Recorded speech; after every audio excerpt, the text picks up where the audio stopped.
Welcome back, everyone, to the You Can Mentor podcast. I am here with the one and only Zachary Garza, and today we're going to be talking about his new book, Tell Me About Your Father, how that relates to mentoring, and probably get into a lot of my father wounds, which we could talk for hours about those. Hours, because I have a lot of father wounds. Zachary, all of us do. What's up? To some degree. Yeah. Hi, Silas. How are you doing today? Great. How are you? I'm fantastic. That's and great. Even more fantastic to talk about Tell Me About Your Father, because this is one of the most important subjects to me my whole life.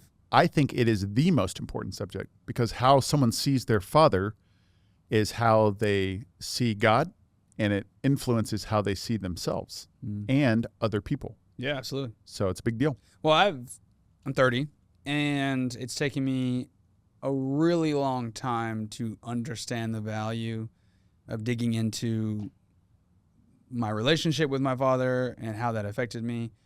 And now that I've spent the time thinking about it, I look around and have interactions with older guys all the time, and I can see pretty quickly whether or not they've ever even approached that subject. 100%. And it's wild. So why I think this is important and why we're talking about it on this podcast is because there's a lot of kids out there who are being mentored who are growing up without a father around, whether their father has passed away or they come from a single parent home.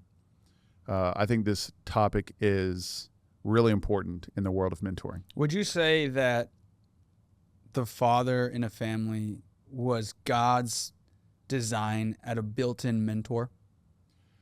Ooh, wow, that's a great question. I mean, I would say for sure.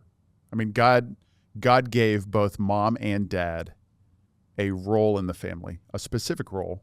And when a child grows up without one of those, they are missing out, right? And so I say often, if a boy grows up in a home where they don't have a father in the home, who's going to teach them how to become a positive and productive male member of society? Who's going to teach them how to become a man of God? Mm-hmm. If a girl grows up in a home where there isn't a father, what man is going to give them value? Who is going to celebrate them? Who is going to show them what sincere, unconditional love looks like by way of a man in a healthy way? And so, yeah, 100%. God put fathers here on earth to be your first mentor and your most important one. So, summarize very briefly what Tell Me About Your Father is all about, and tell me why you wrote it. Well, can I just read my summary? Sure. Okay, here we go. It's great. All right, so what goes through your mind when I ask you about your father? Perhaps a smile pops up on your face because you had the best dad in the world. But what if you have the opposite reaction and are met with anger, sadness, or even apathy because your relationship with your father has hurt you in some way? If that's you, I know how you feel because I grew up without a dad around. So tell me about your father. Let's figure out how you got to where you are today by tackling topics such as generational sin and how your wounds are impacting you as an adult or as you're growing into adulthood. Together, let's go on a journey to identify the hurts from your father and how to process and heal those pains so you and everyone who comes after you can be set free. You're free to choose faith over fear, security over insecurity, and help you experience the unconditional love of God instead of the performance-based love of people. So why did I write this story, Silas? Why did I write this book?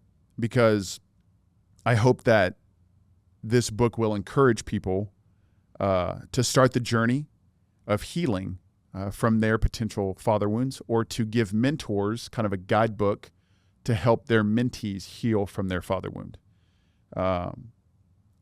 So I also believe that sometimes our hurts in life, God can use those to become our testimonies, right? Mm-hmm. And so like I grew up without a dad in my life, therefore I want to help kids who are growing up without a dad around. So maybe you're a mentor who grew up without a father, and why you're mentoring is because you know what it's like to be alone. Mm-hmm. And so in some ways, I hope this book kind of ends the generational cycle of fatherlessness and help someone begin the generational cycle of godliness or health or forgiveness or freedom, right? So, so it's obviously, I think it's a good book because I wrote it, but it's my personal testimony, but it's very practical. Like it's 24, 25 chapters of like, hey, here's a stage that I went through in my journey, and here's what the Lord did in that stage, and here's how you can face that stage as well. So, was there a time when you just did all that? Can you think back and say, okay, I did that, now I'm done, or does it continually go? That's a great question. So I'm in my early 40s, and I kind of identified just the impact of growing up without a father, what that had on my life whenever I was 26 years old. So I've been kind of dealing with this for over 15 years. Mm-hmm. And I always thought that I would come to a point where I would kind of be done with it. But I say growing up without a father or growing up with a father wound is kind of the unfortunate gift that keeps on giving, because every time that I'm met with a new stage of life, I am somehow reminded of the fact that I grew up without a dad around. Mm-hmm. And so, especially as now I have kids, right? So I have a son who's 9, I have a son who's 8, I have a daughter who's 5. And every time they experience something, that's one thing that I also experienced, but I didn't have a dad around. Yeah. So, yeah, it's a consistent opportunity to forgive. It's a consistent opportunity to really try to process those hurts and those wounds with God. Tell me how the lack of a father in your life, what did that actually look like on how you acted as a young man? Sure. So there's a bunch of different ways, but because this is going to be a lot of the same actions that mentors and mentoring leaders can see with their mentees, right? 100%. It's probably a lot of the similar, the lack of a father and the father wounds, they play out in probably pretty similar ways, correct? Yeah, so I say there's kind of 2 ways that it typically goes, right? The father wound, you tend to think it doesn't have anything to do with you, right? So you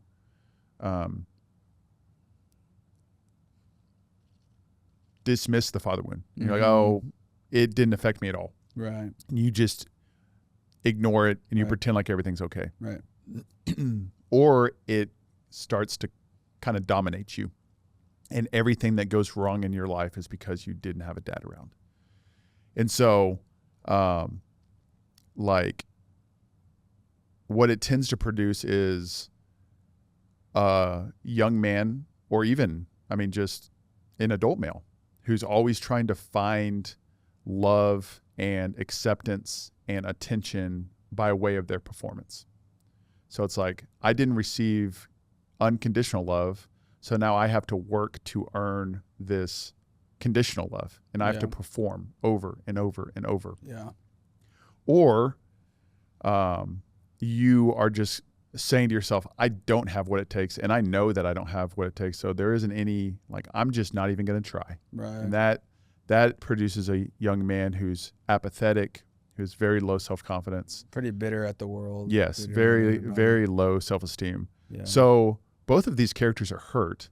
One is saying, I can't do it. The other one says inside they can't do it, but they put on this mask on the outside that shows everyone, no, I can do it. I'm tough. I'm a man's man. So that was me. Like, I was insecure, and I was terrified, and I was lost. I wanted love. I wanted attention, but I didn't want anyone to know that. Right. And so I worked out a ton. I acted tough. I had a bunch of muscles, and I did whatever I thought a man should do. So, like, a man should cuss. So I cussed. A man should try to, hang out with as many girls as possible. So I did that. A man should, They should fight, and they should, on the weekends, party. So I did everything that I thought a man should do because I didn't have anyone to tell me how a man should act. Right. And so it produced a bunch of anger. It produced lots of fear. Like if some of my friends did something without me, man, I would freak out because I was told this lie that they are going to leave me just like everyone else left me, just like my dad left me. Let's tie it to your mentor, right? What difficulty do you feel like you created for your mentor as a result of this? So anger, unforgiveness. So like if someone wrongs me, I can hold a grudge with the best of them because it's my way of saying I knew that they would leave me. Right. And so, but at the time you wouldn't have been able to communicate. No. That's actually it. So if you have a mentor and you're doing these things, like essentially the mentor needs to be able to look deeper and say like, you're wise. So here are some things that if your mentee grew up without a father, they're probably speaking one or more of these things over themselves. I can't trust them. They will leave me. For sure. They will find out that I'm, not as good as they think I am, and they'll leave. I'm not going to open up to them because if I do, then they will leave. Sure. So everything comes like, it's almost like the self-fulfilling kind of prophecy, right? Yeah. It's like everyone leaves me. Right. But that creates a kid who acts in such a way that it makes it really easy for people to leave them. Totally, yeah. And so it's like they are going to, in a weird way, do whatever they can to try to make you leave them just so they can say, see, I told you, everyone leaves me. Or it's the opposite. So for me,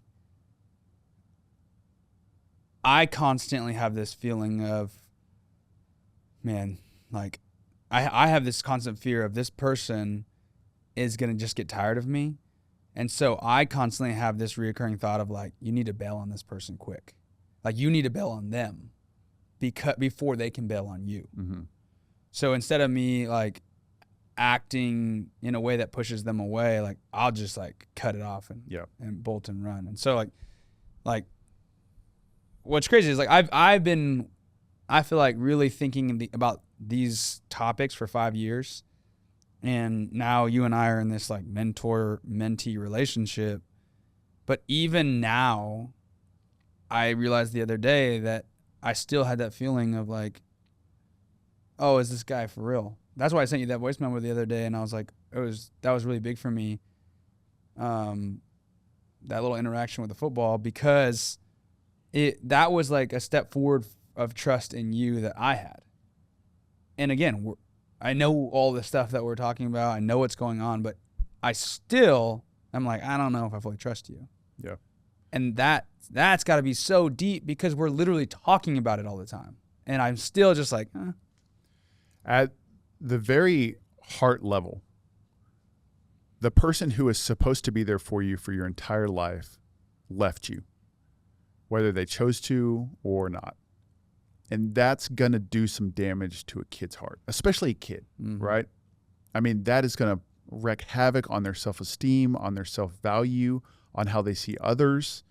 I mean, they are wounded, right? And they don't know how to fix themselves. And so, like, I couldn't articulate how growing up without a father impacted me until I was in my mid-20s. But I had those wounds whenever I was 13. Yeah. And so I'm doing things as a kid that I don't even know why I'm doing it. Right. And so that is what makes it so hard. But that's why kids who don't have dads need mentors. Right. And they need mentors who are going to love them no matter what, and who are going to stick around, and who are going to pursue them, and who are going to endure their junk. Because, man, if we're not going to show them how to heal from this, then who is? And that's a great question. I mean, there are men that I know who are in their 50s and 60s, and they didn't have a dad, and they still haven't dealt with it. Yeah. And it's messing up their marriages. It's messing up them as parents. I mean, Yeah. that is my own story. Like, my father has father wounds. His dad was not a good dude. And my dad never healed from those. And so he took those hurts, he took those wounds into all of his marriages. Mm-hmm. And he just did what his dad did. Right. And that is a generational curse. Yep. And thank God that I hope, dear Lord, that I am ending that curse and starting a generational line of God's goodness. But I could only do that because of mentors. Right. Because someone stepped in the gap and said, I'm going to walk Zach through this. That was a guy named Bob, that was a guy named Alex, and that was a guy named Steve. And they said, hey man, you growing up without a dad, that's messing around with you. And you are not going to become who God wants you to become until you deal with this. Yeah. And then they helped me actually deal with it. Right. Because I didn't know what to do. I mean, yeah, there's books and there's sermons and things like that, but I need a guide. Like, I need someone who's going to walk me down this path of healing and stick with me. Yeah. And show you. And show me Yeah. how to do it. Because I feel like, also similar to you, like my father left and I went into the hyper side of, well, I'm going to be that dude. I don't need anybody. And I could think in my head about all these things and even like recognize, okay, I didn't grow up without a father. I didn't grow up with a father. So what are some things I need to do in order to get over this? Yeah. And it was like, nothing was as powerful as like an older dude showing me what it was like an older dude, like giving me a hug, looking me in the eye, telling me what he sees in me. Like nothing replaced that. Yeah. Nothing could. No amount of like watching videos about what a man is, or like doing research or working out or becoming successful or hearing sermons about what like a good man does, or like what you're supposed to feel, what kind of love you're supposed to feel as a son to a father. It was all ethereal in my head, and nothing is more powerful than like an actual man showing me love. So like, I had a guy named Paul, and I went over to his house for dinner, and he's got 4 kids. And I got to sit down at his table and watch how he as a father, as a husband, had a family dinner. Yep. And man, I hadn't experienced that in almost 20 years. Yeah. And I have meals now with my kids. And guess where I learned it? By watching Paul. Yeah. Because so much more is caught than taught, man. Like, Yeah. I learned how to be a husband by watching other men be a husband. I learned how to be a father by watching other men try to be good fathers. Everything that I do as a man, I learned by watching someone else who was not my father. Mm-hmm. Because you cannot be what you can't see. And so, man, just like, that's why being a mentor is so vital, specifically to kids who don't have dads. Because if a boy doesn't have a positive male in his life, I mean, he is set up for failure. Yeah, absolutely. And so also, like, what does growing up without a father do? Kids who grow up without dads, typically they reject authority. So if you're a man and you try to tell me what to do, or if you try to father me and I didn't ask for it, I am going to fight. I am going to let you know how I feel about you. Right. And I mean, I'm even now, like, I still have a hard time submitting. Yeah. Because for the first, 25 years of my life, I was by myself. And yeah, so that's something mentors can really consider too, is if the person, their mentee, grew up without a father, them submitting is already going to be so much harder. like, it's in this sounds terrible, but I think it's a good picture of a kid growing up without a dad. At least for me, it is. you ever seen those like National Geographic documentaries about animals who are wounded and they're just like backed up in a corner and It's oddly specific. yeah, right. Yeah, okay. And they No, I have not seen that. and there's a background. It's an orange no, but like a kid growing up without a dad around, for me, I felt like a wounded animal. Like, man, I am hurt, but I'm going to do whatever I can to keep you from helping me. Mm-hmm. Because you're not gonna you're gonna be super defensive against anyone coming near that wound. Exactly. And that's what help is. Help is coming to that wound. But if I'm wounded and I don't trust that if you get near my wound, like you're not gonna press it and make it worse. I don't trust you.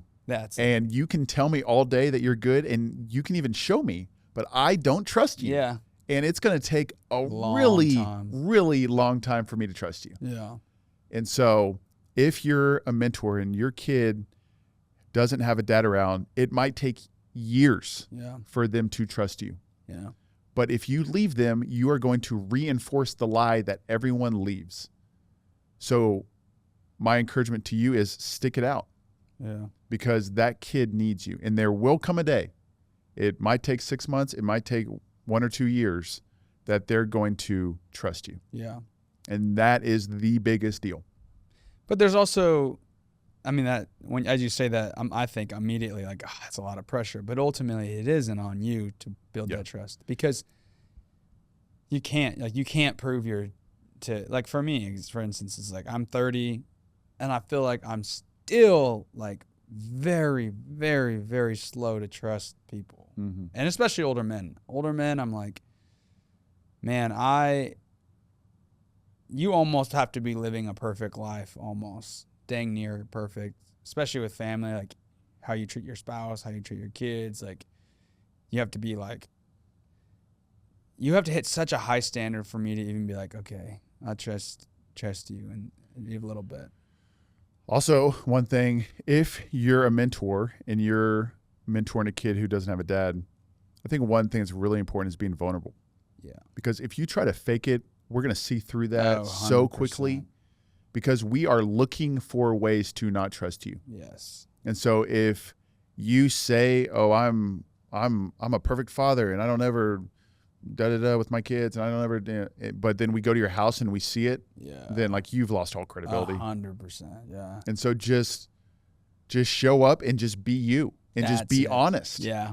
And just let them know, hey, I do lose my temper. I am not a perfect husband. I am definitely not a perfect father. But in a weird way, you showing that weakness gives them more opportunities to put their faith in 100%. you, which is so backwards. It is, but you're right. Like now that I look back on my life, every man that I would listen to were very authentic, honest men who just like didn't try to sell me on themselves. Yeah. It was like they were doing the opposite. It was almost as if they were just being like, hey man, don't follow me. Right. I don't have it figured out. And then I would just watch some of their life and I'd be like, no, I want to follow you, because it doesn't seem like you're trying to sell me on anything. It doesn't feel like you're trying to like win me. Mm-hmm. You just are just being yourself. Like it's almost like you got to just let me decide. And by letting me decide how that plays out is you just being you. Like you said, just be you, be there. And then in time, I'll start to see like, oh, this guy's for real. Yep. Like he's not killing himself to hang out with me all the time, but whenever he does, he's there with me, and he's honest about it. He tells, oftentimes the guys that are just like, hey man, like you can do whatever you want. Like I'm not your father.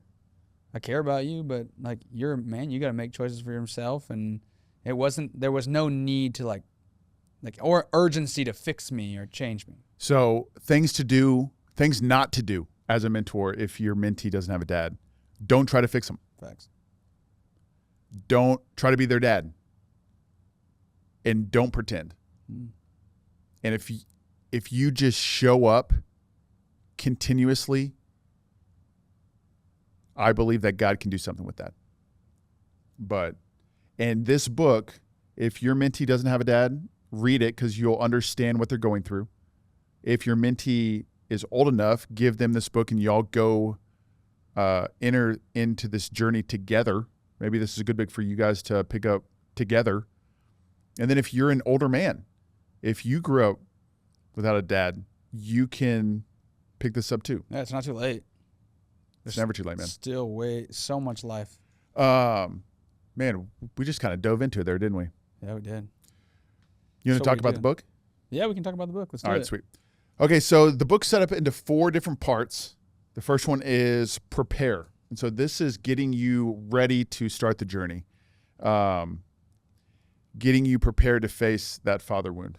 The next one is pinpoint, and that is identifying ways that your father wound may be negatively impacting your life. And that's really should be the easiest part. What are the areas of your life that you hate?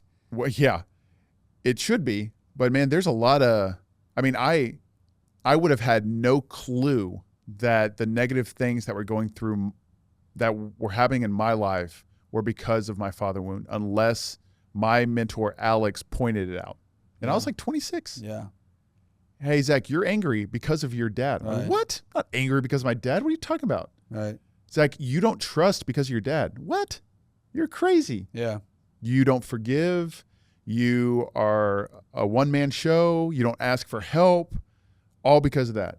For me, I couldn't celebrate anybody. Because I have to grind, because if I don't perform, people don't love me. Yeah, absolutely. And for me, it was like not even just performing, but performing the best. If someone's better than me, then I don't get love. Yeah. Which is a terrible thing because there's always going to be someone better than you at something.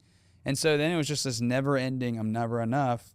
And then I have to do something in order to be loved. And for me specifically, then that would eventually lead to this like hopeless despair, which then I would comfort through sexual addiction, pornography, girls, alcohol, drugs, anything, sports. Yeah. I mean, so yeah. All right. We'll have to get onto that. Seriously. Real ugly at some point on these podcasts. Oof. We've got prepare, we've got pinpoint, and then you have to process your past. You have to process your hurt in such a way that honors the Lord so that you can start the healing journey. And then last one is proclaim. And that is once you've faced your past, once you've identified those wounds, once you've taken steps to have the Lord heal those up, you can go and help others experience the healing journey as well. Do you want to know a crazy statistic? Please. I don't actually know the exact number, but I interviewed a guy who he's probably in his 60s, and he spent the last 30 years researching like how faith affects addicts. And he said that the studies showed that the addicts, like alcoholics or whatever, drug addicts, the ones that showed long-term sustained sobriety were the ones that went and helped others do the same. Yeah. The ones that didn't ended up going back. It's a great reminder of what the Lord has done in your life. And so, and just like who doesn't like helping people? Right. Which, like, if you're a mentor, more times than not, you're helping these kids because you have experienced that in your life, and you just want to continue the cycle. And then it just forces you to continue thinking about, man, like I see it in this person's that I'm mentoring, their life. I got to keep doing it. Like I got to keep doing the work of knowing that I am loved, not because of what I do, but because of who I am. And that's the thing about a kid who doesn't have a dad around is they just want to be loved. That's it. Like they are just searching for love. And they're searching for it through getting good grades. They're searching for it in gangs. They're searching for it in having sex. They're searching for it in drugs and alcohol. They're searching for it in anything they do. And they just want to be loved. That's it, man. Which is why introducing them to the unconditional, perfect love of Jesus is so appealing. Yes.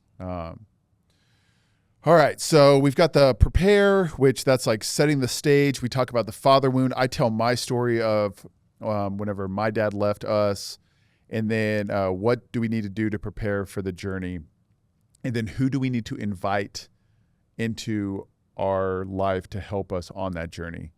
When it comes to pinpoint, I talk about the lies. I talk about how it impacted my life. I talk about my specific kind of process, like how I dealt with it. I talk about forgiveness. And then I answer some of the questions that most people who grow up without a dad ask, like, do I have what it takes? Who will help me? How can I show that I'm enough? Why did this happen to me? Can I put my faith in people? Why do I feel the need to be perfect? Am I lovable? All of those things. Yeah. Big questions. Next, I talk about generational sin, how growing up without a father impacts me as an adult, which that's crazy. Talks about how I have to control, and how it impacts my relationships and my self-confidence, and how I'm just so filled with fear because I don't want what happened to me to happen to my kids. Right. Which that's crazy. I talk about seeing the world and seeing people not through my lens of growing up without a dad, but through the perfect perspective of Christ. I talk about like faith and love and hope over hopelessness, insecurity, and fear. And then I talk about sonship. That's such a big deal. I talk about boundaries. And then I ask some like specific kinds of questions that I try to answer just from my own past, like, will things ever be normal? What to do about holidays? How does that impact your marriage? All of those. And then lastly, I just talk about how you can become a guide and how you can help other people, which is all about mentoring. And then lastly, I talk about the stages of fatherlessness, which is what most people experience when they go through their father wounds. Yeah. But so that's the book. It's called Tell Me About Your Father.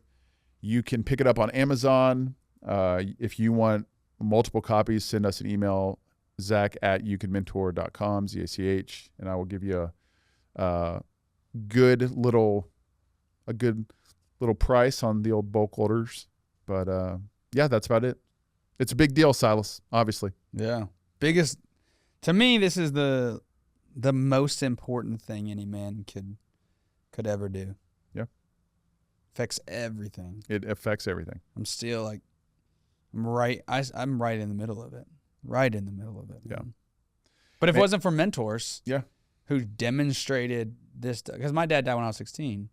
He was in and out of my life, and I never really saw him. Never saw him demonstrate anything. And like, I've struggled in my marriage right now, and we'll get to the point where I'm just like, I don't know what I'm supposed to do. Yeah. I have no idea how we're supposed to talk to each other in this situation. I never saw it, you know? Man, I was at church on Sunday, and this older man was sitting next to me, and he like put his hand on my shoulder for like a minute. And it was, even now, whenever a man touches me, I still like tense up because it's so rare. Right. And in my head, I was like, oh, so this is what it feels like to have a dad around. It's crazy, man. It is insane. All right. Well, we hope that this book helps you as a mentor better relate and love and serve your mentee. And we hope it's a tool to put in your mentoring tool belt. And hey, it might even help you. So it's a good one. Pick it up. Tell me about your father. I read it. You did? I did. One of the few books I've ever read. Thank you, Sal. All right. Well, we hope that this helped you out today. Share it with a friend. Give us that 5-star rating. And remember, you can mentor. You can mentor.